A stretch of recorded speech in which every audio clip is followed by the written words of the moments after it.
Hey everybody. Before we get started, a quick note here just to congratulate the winners of Overdrive Small Fleet Championship, sponsored by the National Association of Small Trucking Companies again this year.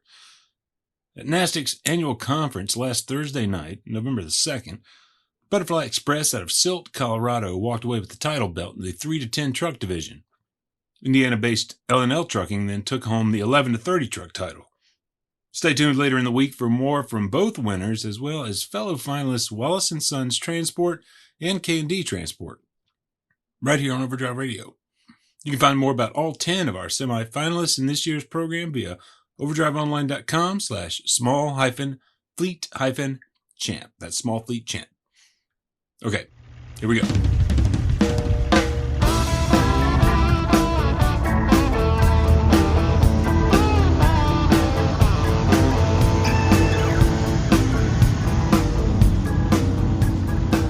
Today on the podcast, we're featuring Overdrive news editor Matt Cole's talk with October Trucker of the Month, John Schiltz, nominated for the Overdrive 2023 Trucker of the Year Award by his wife and now fully minted CDL holding business partner, Sarah Schiltz.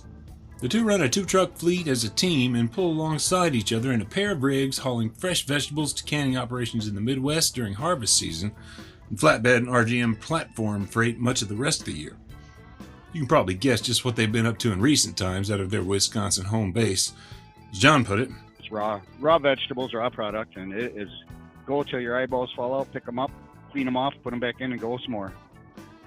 I'm Todd Dills, your host for this edition of Overdrive Radio. Before we dive right in with the Schiltzes today, I'll say what emerges from the talk with the pair is that though John officially gets the Trucker of the Month nod, the teamwork it takes to run an owner-operator business really shines through here.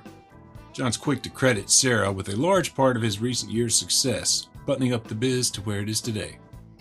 On the other side of a break, we'll take a run through Veterans Transportation Services, or VTS for short, the name of the authorized for-hire two-truck fleet of John and Sarah Schiltz. Keep tuned. Stop fuel from gelling this winter with Howe's Diesel Treat, North America's #1 trusted anti-gel. Right now, you need Howe's Diesel Treat more than ever, not only to keep you gel-free, but to fight the shortcomings of today's ULSD by adding vital lubricity, removing water, and preventing deposits. The only guaranteed anti-gel on the market, Diesel Treat also boosts fuel economy and improves performance. This winter, do yourself a favor and add Howe's Diesel Treat at every fill-up. Visit HowesProducts.com for more information. You can stock up on Diesel Treat and more via HOWES, HowesProducts.com. Now here's John, setting us up with a little bit of his history around trucking, in the Army, as a mechanic, and then out. I have been in or around trucks since I was 8 years old. Well, my dad even drove before that, but I drove my first truck on the farm when I was about 8. I'm 57 3 weeks ago, honey? Yeah, 4 weeks ago. September 12th. Was in trucking all the way up till I joined the Army. I was in heavy transportation. I was a heavy truck mechanic in the Army. 17 years. I deployed to Iraq a couple times in heavy transportation. 1158th Transportation Company. We went to Kuwait City and ran convoys up all of 2005. We deployed 2004. And when I was medically retired, I'm a disabled vet, in 2010, I immediately bought my first truck and it had my own authority and started out with the one truck in 2010. And this is where we're at today. Still my authority. And now my lovely wife, she owns half of everything. So before you joined the Army, were you, did you drive, for a living at that point, or, were you working for the family farm, or what were you doing? Oh, I drove truck. It was mainly agriculture based even then. Okay. Right away, we didn't have CDLs back then. We had chauffeur license. Right away when I was 18, drove in the state, hauling vegetables, sweet corn, cabbage, green beans. As soon as I was 21, small farm in Sun Prairie, like Bradley Farms. We took tandems and pups, and we ran as far away as Arkansas. That was with a day cab, sleeping on the seats. For green beans, a lot of seed corn. In the wintertime, we would deliver seed back out to the farms. And And Kelly Farms, that's who we're involved with now. He's a good friend of mine. We rent a shop from him, and Sarah and I do all our own maintenance. Everything short of the really technical electronic stuff, motors and everything, we do ourselves. Yeah, John dropped a new N14 in his 99 W9. That was 3 years ago, and then we gutted it, and we had it sandblasted and painted. And I mean, that's a 99 truck that he's got, and we completely, after we put the engine in, we figure we might as well restore the body too, because he's gonna be driving it for a while to make that money back from putting the crate motor in it. So we're very proud of that truck, and we did all that work ourselves. John put the motor in, we did a transmission and a radiator, and yeah, we try to do as much maintenance as we can. That took a total of, what the heck was it, honey? For the paint job and all the body work, that obviously the truck was down for 3 months. For about 3 months, yeah. And you said that was about 3 years ago? Yep, because during that time, so luckily, I had gotten my temps in April of that year, 20. I can't remember if it's 2019 or 2020. 2019. Yep. Yes, and then I got my temps in April, and we put his truck in the shop to start the restoration and stuff in, I think it was June of that year. So we had bought me a little 97 International.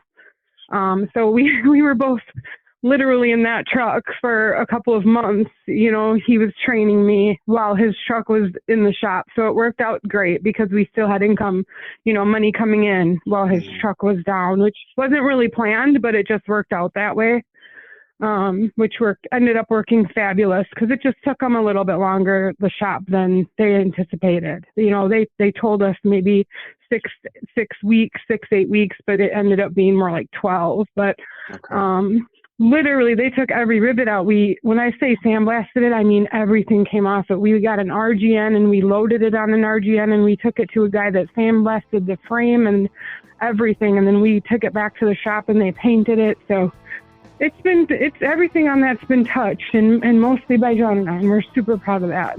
All the TLC put into the 1999 model Kenworth certainly shows, as you can see via the cover image for today's podcast and in Matt Cole's story about the Schiltzes published a week ago.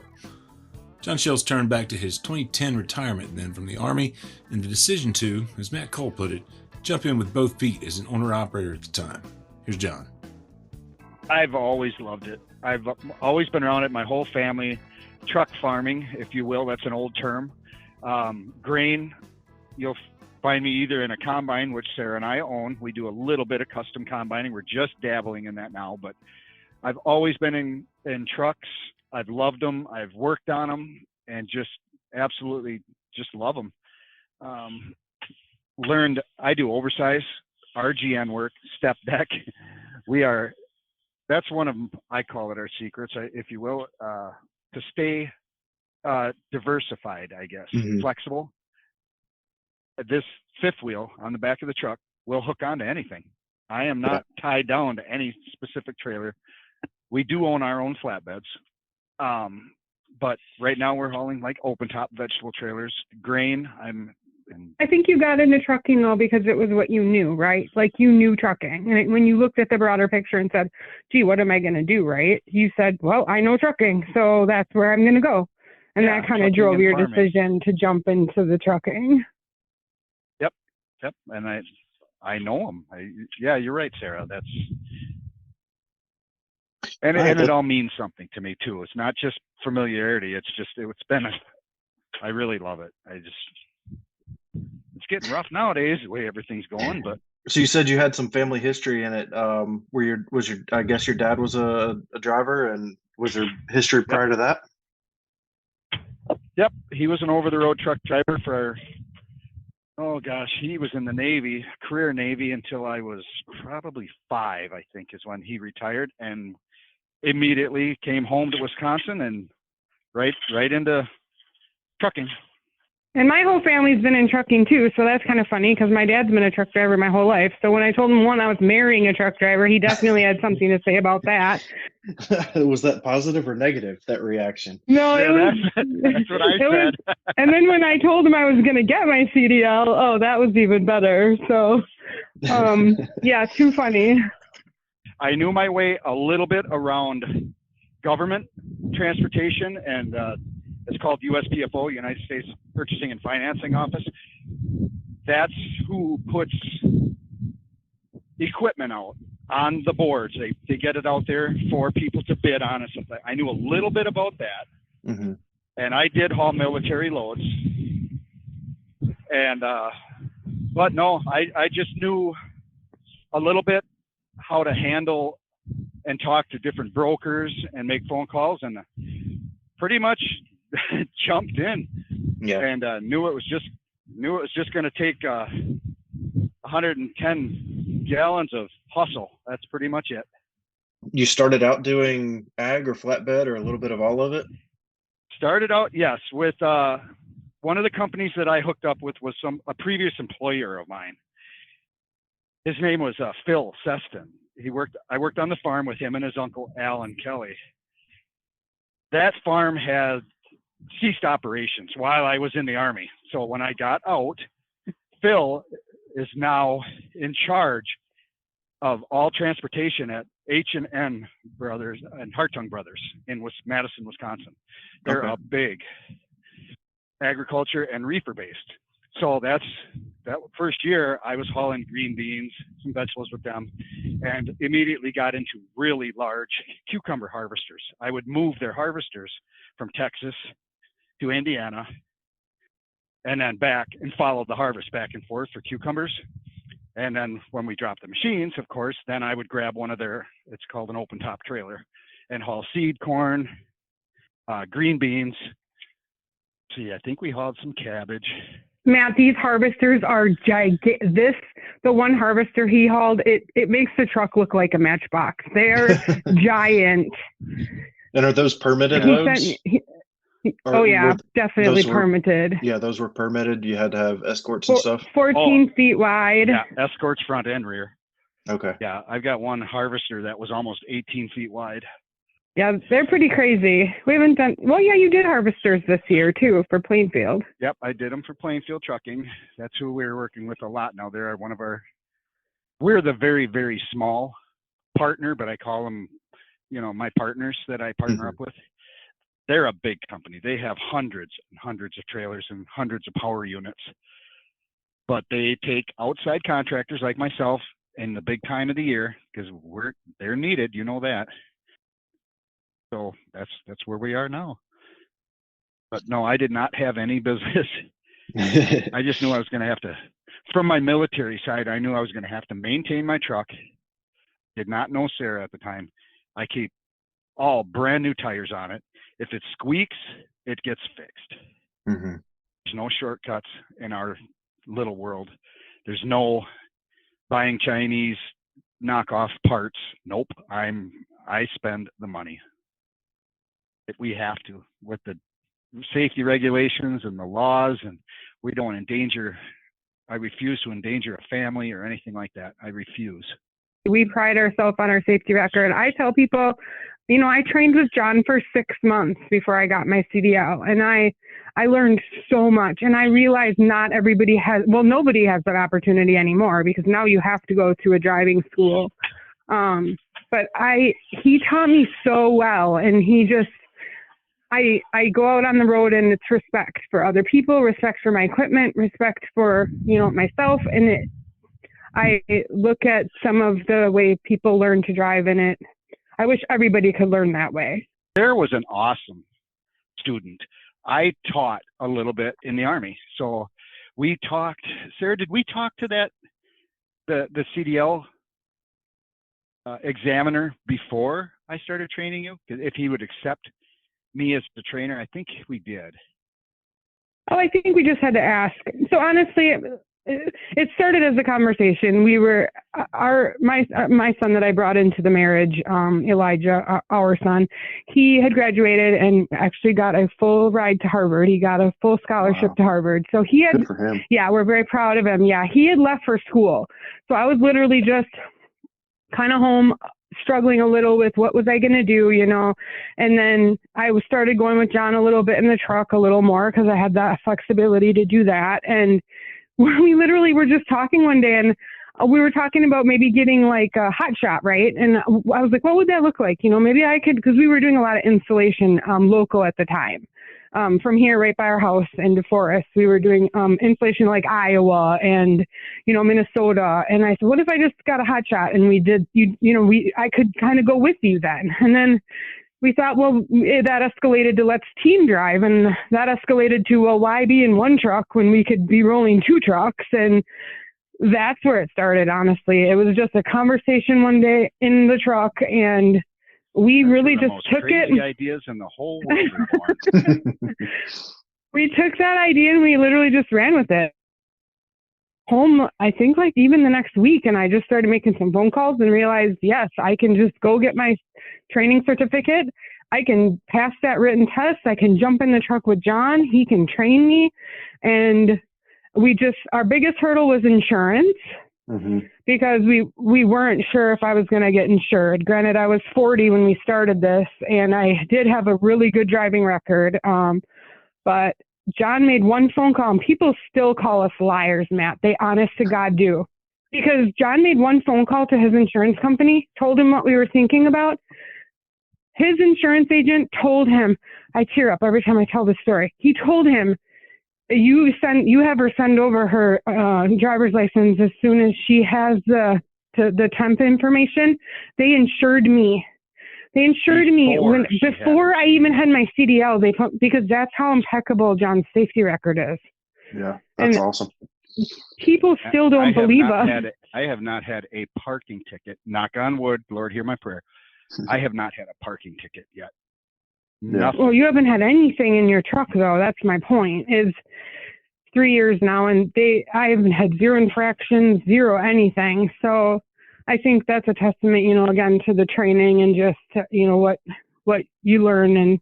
But anyways, it was just a decision that we came to together as a husband and wife, and what was it going to look like driving together, and it looked exactly like we thought. And we go, like I said, we had that 97 International, but then we started going out further. We got flatbed loads out to Idaho and down to Texas, and I was taking that little M11 all over the country. And it's only got a 48-inch bunk on it.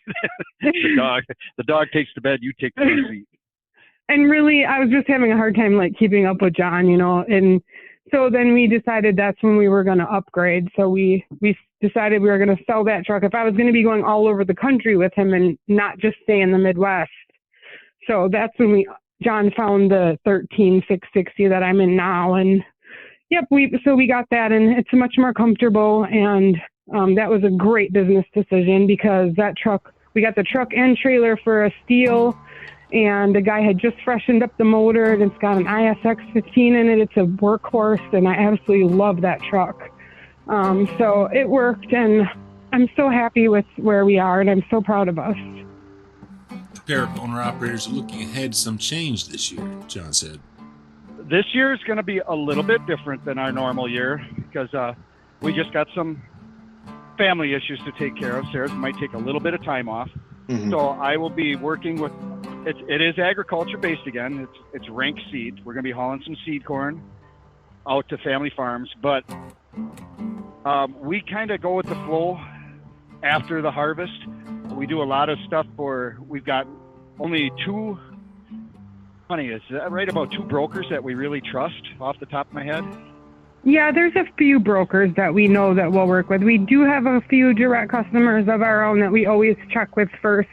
So after harvest, we typically just get our flatbeds back out, and we work we typically work the load boards. We check with our direct customers. If they don't have anything, then we go to the load boards and, typically to see what's best and what's going where, what's moving. That's kind of how the rest of the year works out for us when we're not doing harvest, which has been good. It's been really good. I don't want to jinx anything, but unfortunately not hearing great things about load boards now. Thankfully, we haven't had to look at them for, a couple of months at this point, but right. It's been that's been lucrative for us. And, we get both trucks out on the road pulling flatbeds, and we make pretty darn good money, and, we can turn a good profit in a couple weeks. So That's been the case, and yeah, moving forward, I don't really think anybody knows what's going to happen, but we're just keeping our fingers crossed that things will turn around here soon. But right now, we're just working as much as we can, packing away as much, nuts as we can, and hopefully things will shake out quickly. But we've been working with Plainfield for many, many years now. It's been a good relationship. If they provide the transportation, the logistics, they have the dispatchers that we answer to. They provide all the trailers, because these are a special trailer that sit all the rest of the year. They don't go anywhere. So they provide 300 or 400 trailers. This job I'm on right now, I'm actually looking at the owner. Zach's waving at me, Patricus Farms. He grows everything. He plants everything. He's harvesting it and loading it. But Plainfield is providing all the wheels, drivers. We drop in the field. Any flat tires, anything like that, we call them up and get your butt over here, and we run 24/7, and we keep the canning factory going. They shut down, we get our butts handed to us. Yeah. Mainly this year we've been in it's Hastings, Minnesota, just south of Minneapolis. That's where Sarah and I were for, what were we up to, 35 or 40 days straight? Yeah. And those green beans went to north central Wisconsin. Then when that project ended, we've stayed in Wisconsin. I spent about 3 days in central Illinois, and those vegetables came back to central Wisconsin. So the vegetables are all coming back into Wisconsin to the canning factories. It's mainly the Midwest, yes. Just Right. for the vegetables, yeah. Long story short, I'm rambling on. But You're good, honey. you're fine. But yeah, but then the rest of the year we do, we go all over the country. We've been, we usually don't go to California. Well, we don't go to California, and we try to stay out of New York. We will go, but on the fringes. Yeah, the city. Yeah, we won't go to the city. We do have reefer work coming up for Plainfield Trucking. That's also potatoes out of bulk storage going to South Carolina. We load sweet potatoes coming back out of South Carolina to Stevens Point. So they hold the contracts, all the big stuff, and I guess we're just the relief valve for the company trucks. They can't handle it all. So.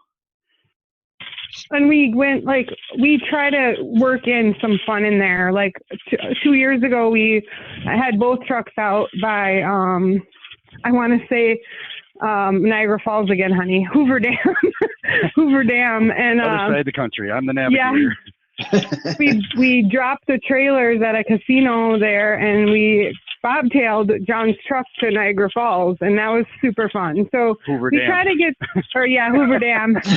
Sorry. So we do try to get some fun in there, which is always nice because, we're on the road sometimes, up to, shoot, we'll just stay out if the money's good. I mean, we've been out up to 3 weeks before, we just go wherever the money is. So, and we sleep in our own trucks at night. We'll get to the truck stops and, usually eat in mine because I have a bigger sleeper. I have a studio sleeper, so I have the microwave and stuff, and I like to bring food. So I'll usually make us dinner, and then we'll crash out in our own trucks because it's just more comfortable that way, and you get better sleep.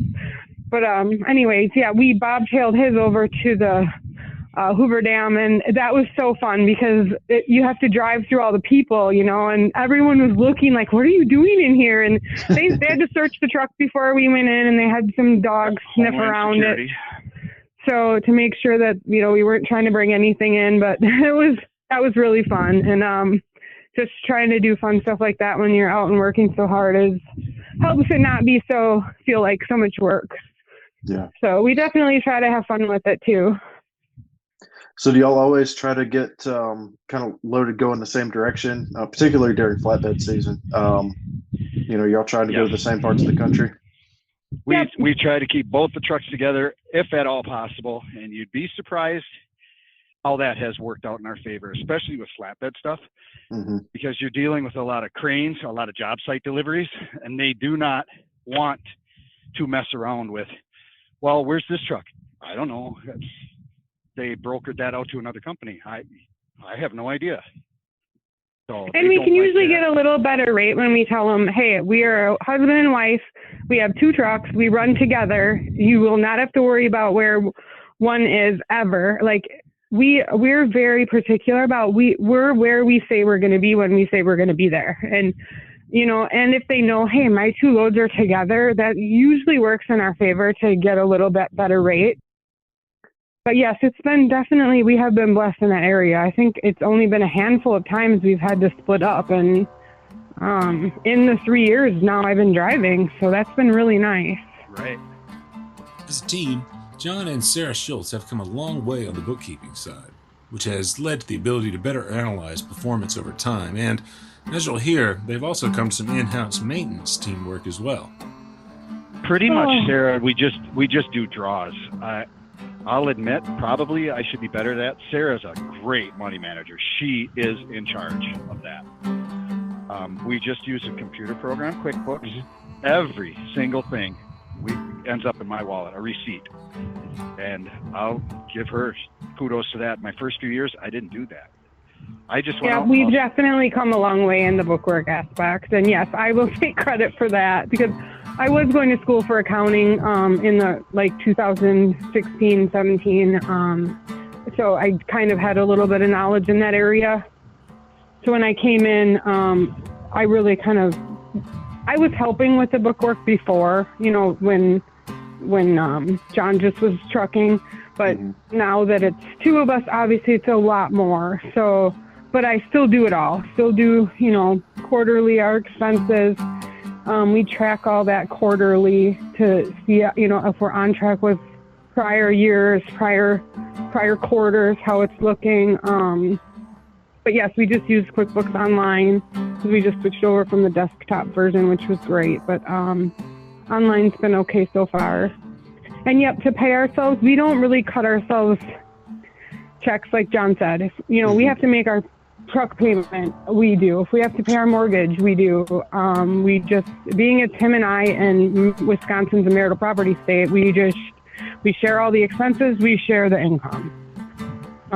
We put money into John's retirement account so that, that's good. So we do have an accountant now for the past few years to look us over our shoulder, give us any advice. Yep. We're doing that. Sarah also set that up. She gets total credit for all this. But the last few years, thankfully, have been on par as far as income goes, which is great. We weren't sure what to expect with having 2 trucks, how much the expenses would affect our income. But again, doing all your own maintenance definitely helps in that arena. Saves you quite a bit on. John just put all new injectors in his truck. That would have cost us. They quoted us $11,000. It ended up costing us what, honey, 4 or 5? No, about 28. All the injectors and stuff like that. Well, about 32, I think.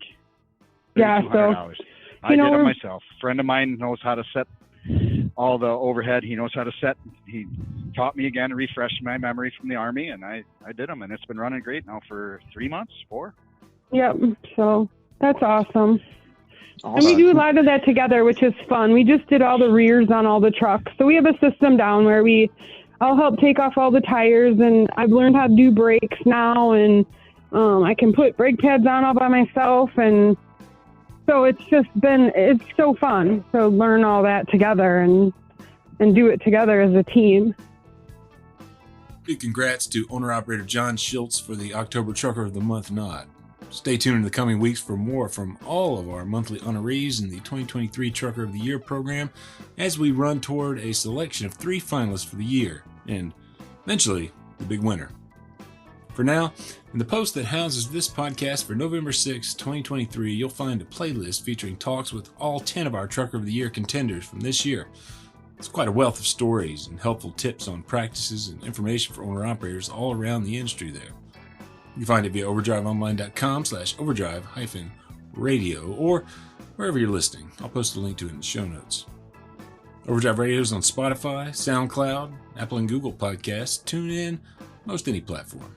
Subscribe so you don't miss an episode, and if you're enjoying these, leave us a rating or review there.